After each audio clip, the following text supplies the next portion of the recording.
Hi everyone, my name is Judith and I have a special guest with me today.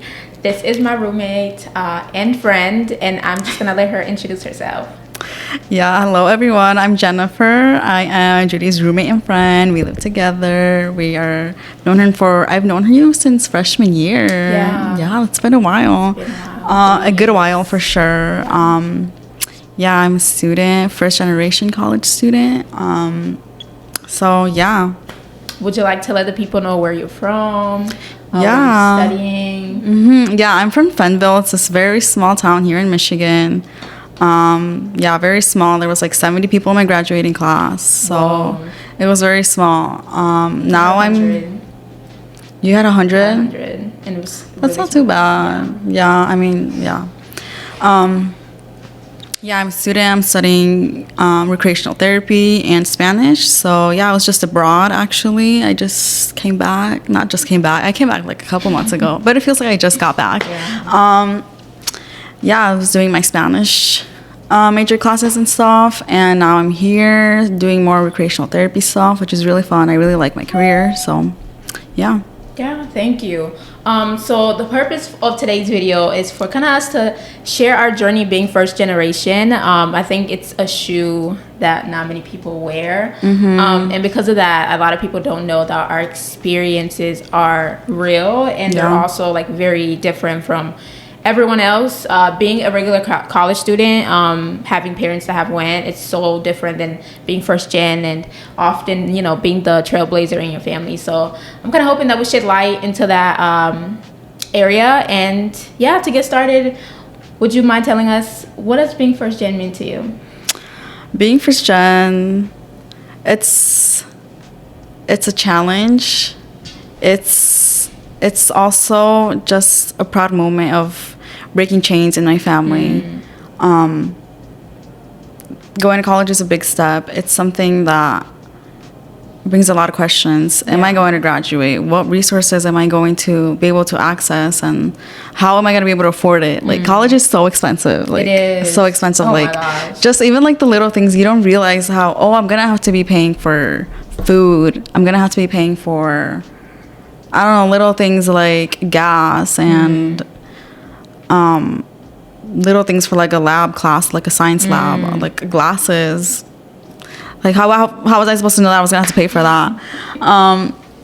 But yeah, I don't know. I think overall it's just that feeling of I'm breaking a chain. Like I'm gonna do something for the first time in generations, like that has never done before. Sure. Even with high school, like my parents did not go to high school. My parents didn't receive all the education that I was blessed to have.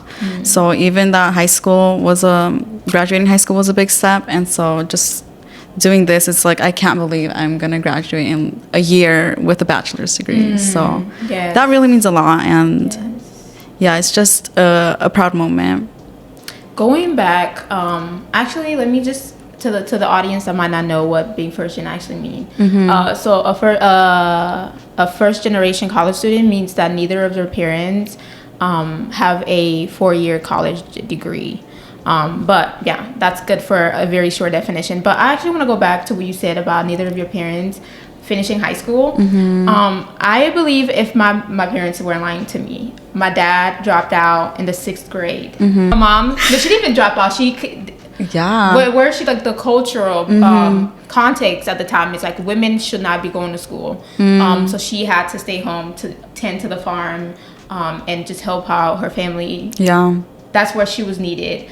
So I feel like a lot of people don't know that we have a reason to be doing what we're doing. I think I might have come off like too ambitious freshman year, trying to do everything. But people don't get like, I need to do this. I mean, my parents had a similar situation. I think they only went up to 6th grade, both of them. Going past 6th grade was just something that was not accessible to them. And so, yeah, I mean, my parents have big families. They just grew up in a very small, literally mountainous place in the middle of Mexico. And so just growing up in those areas, it's like you have limited access to education. If you want to go to middle school, as it would be called here, it's like you have to drive hours and hours, and you need to have the money to attend school. Yeah. And so for them, there was really no other option than to grow up and to work. Yeah. And I mean, like, at least for my grandparents, like, they own a lot of cows and like different things. Girl, mine too. They had to work. Like, yeah, 6th grade is a young age to have such responsibility. Exactly, to have such a responsibility, and like they had to take on all those things, and that's something that I'm just like, yeah, I mean, I talked to my parents about it, and it's like my dad is really proud of me for being here in college and seeing that I'm able to fulfill something that he wasn't able to. Yeah. And so yeah, it's just, yeah, that's part of.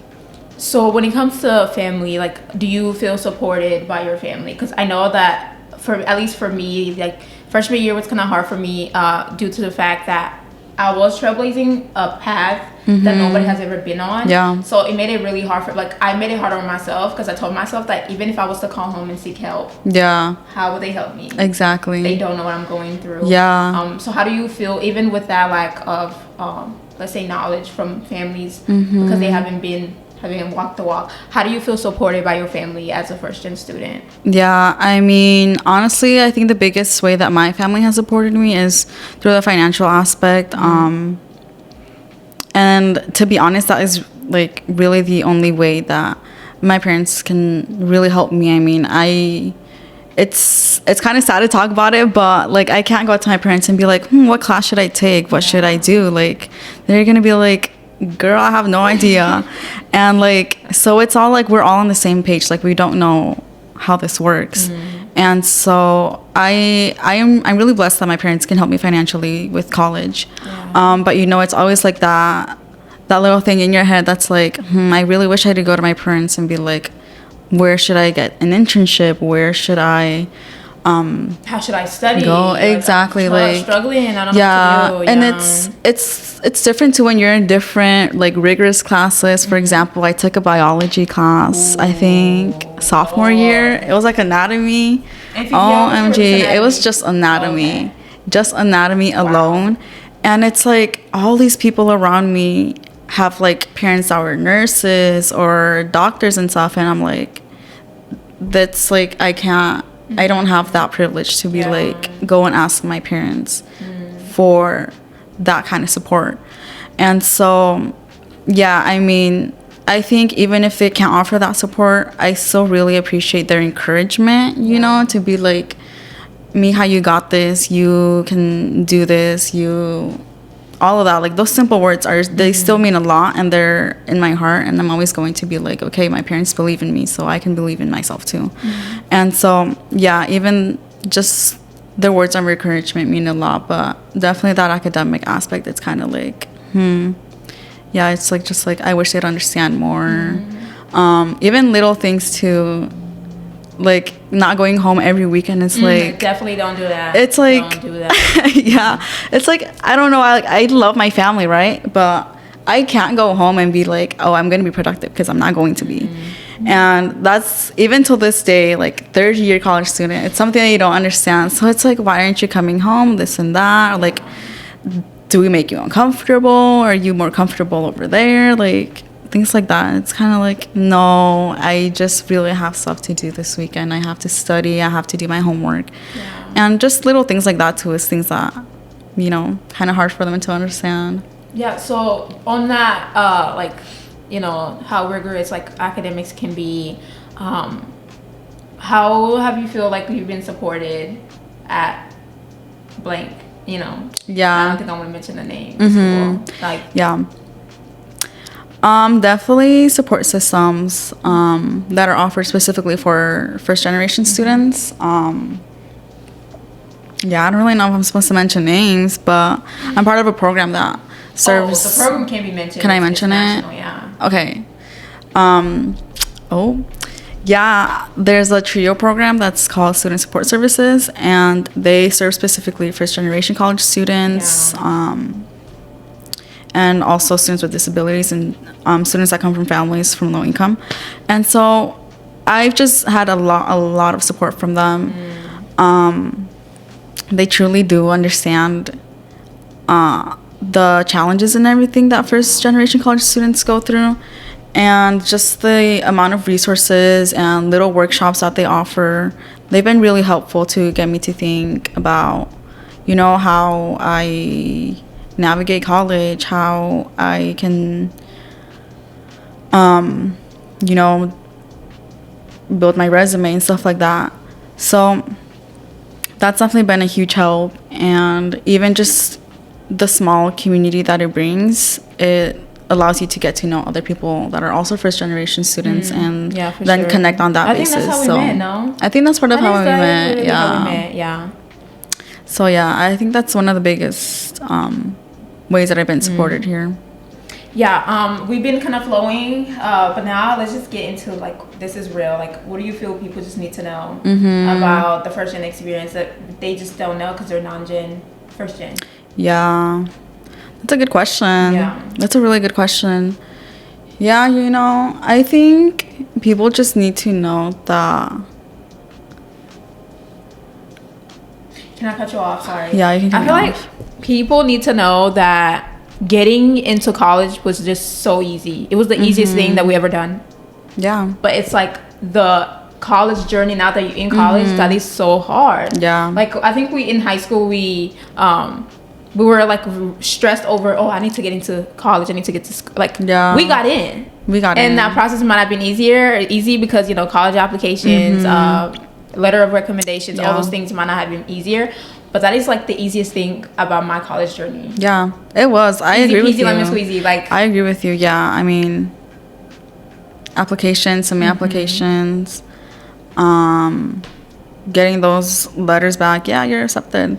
But like, that is something that, you know, it means a lot. So like, yeah, I don't know. At least for me, I was applying everywhere. I was like, I just need to find a college that's going to be affordable. That will support me and stuff like that. So yeah, I mean, to be honest, it was easy. Even if it sounds weird to say, like, it was really easy to get in. But now that you're here, it's a whole different story. It's a whole different, yeah. It's like, I remember even just move-in day. That was so chaotic. It was chaotic. Okay. It was chaotic. My parents are being so dramatic and this and that. I'm like, let's just bring myself in here. It's okay. And I was also moving in during orientation week, like welcome week and stuff. A lot of things going on. So there was it was very overstimulating, to be honest. It was just stuff that, you know, you're not prepared for. It's like, what even is orientation?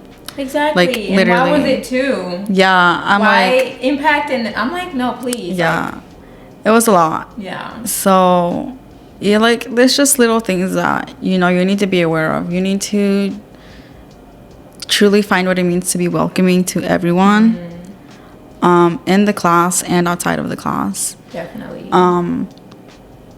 Yeah, I just, even like professors, I don't know if I feel like some professors have a hard time acknowledging that there are people in my class who this is the first person in the family that's here. Yeah, but I don't think they know. That's why I've made it like a standard to kind of like do office hours with every semester with my profs to kind of explain, like, I'm first gen. Like, I'm first gen, and college is not the only thing on my plate. I have responsibilities. I have work. And so if a time may come where that assignment is submitted late, or my family needs my support, I will not be available to attend to the needs of your class. So please extend the deadline. Exactly. And it's been working so far. Not saying that I use it a lot, but they know, like, I have a lot to juggle other things, their, you know, course load. Yeah, that's really good. I personally have a very hard time advocating for myself, because again, it's something that I wasn't taught to do. So yeah, like, even little things like office hours is something where it's like, I'm scared to go. So I think I've really only gone like 3 times, if I'm being completely honest. So yeah, I don't know. I think that's the thing, you know, we need to advocate for ourselves, which Judy has obviously done a great job on. I'm still working on that. To be honest, and it's hard. It's not easy. So yeah, I don't know. There's a lot of things that you need to know. You know, it's I don't know how many people out there who aren't first-gen students are like working other jobs or taking care of family members as well. But sometimes we have to not prioritize college in order to prioritize other things. Literally, especially let's get into the political atmosphere of today's world. The whole thing with immigration, and my mom, like, she's just been on a 10 about like, she needs to get her papers, like she needs to get her passport. So like I've been prioritizing that over my classes, and it's showing right now because I have assignments that are due. But like we gotta focus on what's what's important to the family first. I don't know if that's a good idea, like a good way to put it, but college is, of course, like, with trailblazing, good thing, but like it's always going to be second to something, because family comes first, and then academics, which a lot of people don't have that. Like, they don't have to worry about that because they're away from home, so home is far and somewhere home, but home to me is here. I mean, it's difficult, especially being in a predominantly white school, when it's like a lot of people here are not having to face these issues the way that we have to. And I don't know, a lot of things are just going on in our air right now. So it's hard. It's like little things like going outside at night, for me at least. I'm like, really? I'm scared. I was taking a walk the other day at night, and I was like, campus safety is there. I'm like, am I supposed to be scared of them or not? Oh, that's so I'm like, I don't know who it is. They need to be more friendly. Exactly. Smile once in a while. He's just so intimidating. No, and like, you just see these random cars just like driving by too. So I'm like, let me just walk back to my apartment. I probably should not be out here looking like this. And I don't know, like, it's sad to think, maybe people see you as a threat and stuff, and it's like that's not the reality for. Well, it is the reality that we have to face these days, actually, to be honest. But yeah, I don't know. At least for me, I feel like I'm not carrying a heavy burden on that, to be honest, which is a great blessing. Sorry. But I don't know, it's just something, that it's definitely in the back of my head, and it's just, I don't know, it's something that I try to ignore. But there's definitely days where that comes to my, like, the whole, like, immigration stuff, and getting emails about, like, if immigration is on campus, to this, or having to carry around something that reminds me of how to deal with an immigration enforcement if they were here, or something like that. So it's like, it's sad. Like, I should not have to be worrying about that right now. And I don't know, at least for me, I feel like I'm just now starting to get the hang of college, and like how to do college. I feel like it's hard, but it's something, I don't know, I've just like, I'm trying to go through this, get through this. Like, to be honest, I'm ready to graduate. Like, let me just get through this. I don't want to worry about other things. But then you have different things everywhere, and you're trying to juggle that and find a balance. But unfortunately, sometimes that's just hard to do. What advice do you have for other first generation college students? And also, coming from your role as an ambassador, I think you forgot to mention that. Oh yeah, I'm an ambassador for the TRIO program that has been helping me since day one. I think that and I should take this advice for myself too. Like, you need to advocate for yourself. Like, if something's not right, it's not right. The other day, I was trying to help somebody figure out, their classes, trying to figure out when they would graduate, and then it's like, girl, like, your advisor's not helping you. You need to change an advisor. Like, you need to do little things like that. So advocating for yourself, asking questions, finding people who will be there with you. Like, it doesn't even have to be a professional. It can literally be a friend. So having community, advocating for yourself, And like, honestly, last, like, you can do it. Like, it's not impossible.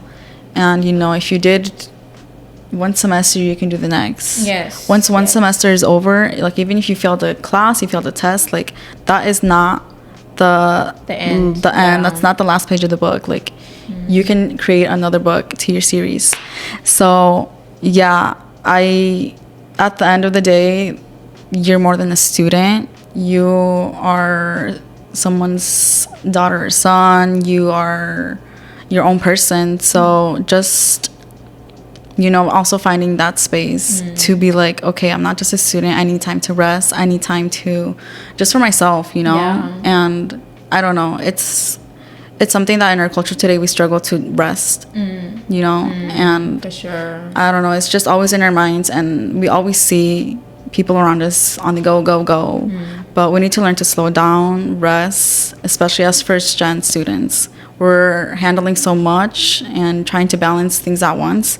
So finding that time to rest and just to do something that also is feeding into your soul in a positive way. So, and what does that look like? At least for me, it's the word of God and prayer. I literally just, like, yesterday when I came back and my exam didn't go as planned, I literally just sat there and I was praying. I was like, God, I know that favor follows me. I know. So please, whatever happens with this exam, I need to be at peace. It wasn't even for him to change the whole situation, because, you know, what is done is done. But like, I just need to be at peace with what happened. And I don't know, just praying and reading the word just keeps me anchored in something greater, even other than school. Because like, I just hope I hope first gen student know it is not that serious. It is to an extent. Like, go enjoy yourself. You know, work hard, but play hard too. Like, there's times where, like, okay, maybe that's not playing good. You know, we're sitting here and we're literally just like kicking until midnight. Do we have assignments due? Yes. Like, we have a trip coming up soon. You know, people will use that to study and catch up. But we need a little break. We need a little break. And it's okay to give yourself a break because you're not a machine. Like, it's okay. It's A-okay. And you deserve it too. Yes. I feel like sometimes we wait to, like, oh, I earned this. No, you earn every day. You deserve to pamper yourself every single day. Yes. Every day. And yeah, I think building a routine where you can find time for yourself, it's essential. It really is. Yeah. But yeah, back to your question. I think for me, literally just movement for my body. Like going to the gym, you know. Day, girl. She's going to the gym every day. I'm trying. Hanging around with my people too is just something that, you know, I can decompress and forget about homework completely, or big assignments. Yeah, I don't know, things like that.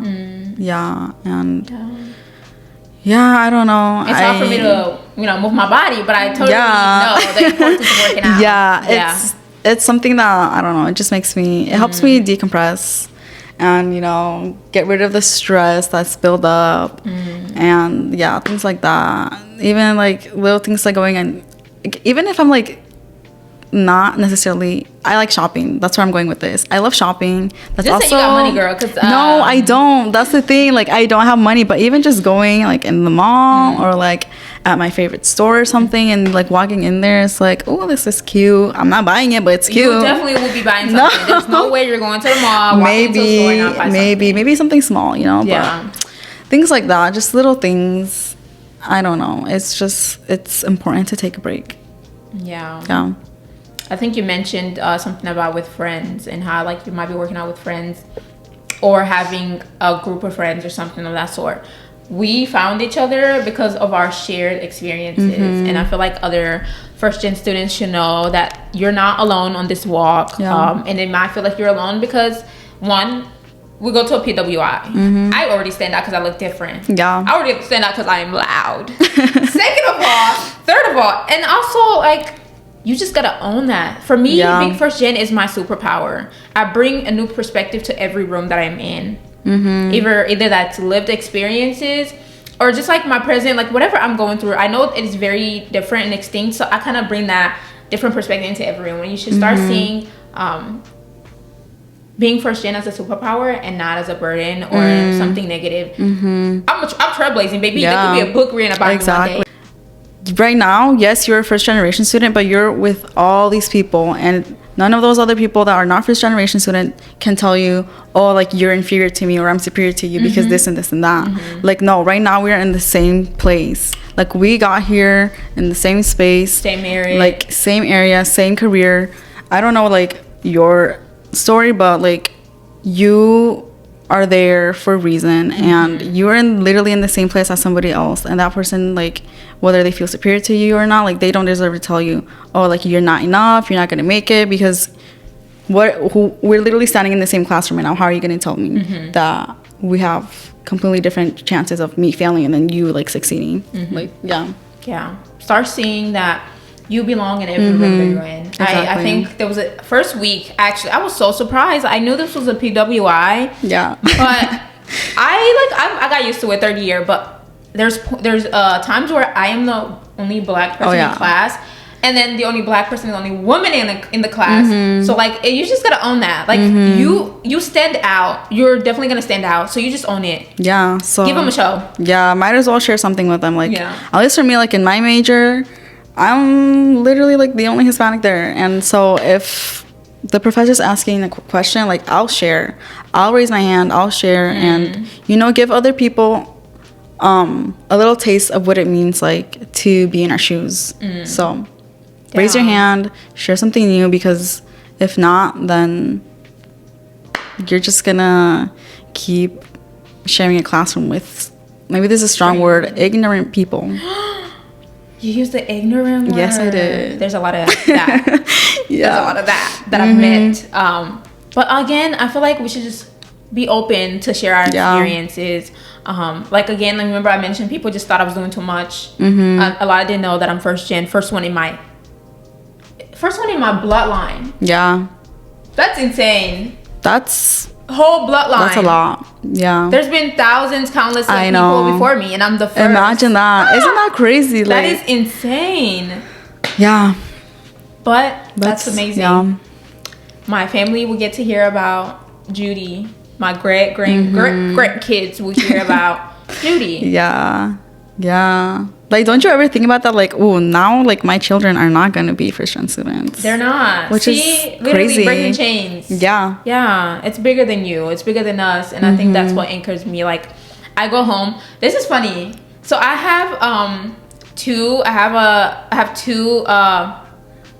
one nephew and a niece. There's two, but it's a long story. And sometimes I just get reminded. I have a little sister too, but she's on her own grind. I don't know what that girl be up to, but I literally would go home whenever I feel like I'm about to give up. I will go home and I would look my nephew in the eye. He's about 1 right now, turning 2 in like a couple weeks. I would look him in the eye and I'm just like, I'm doing it for this little guy. Yeah. Because he will know the way. Yeah. He will know the way because Auntie paved it. So that just anchors me sometimes. Yeah. Like, wow, like this kid don't know nothing about life yet. Yeah. But somehow he will find out. Yeah. But any closing remarks? And then we'll just say goodbye to our listeners.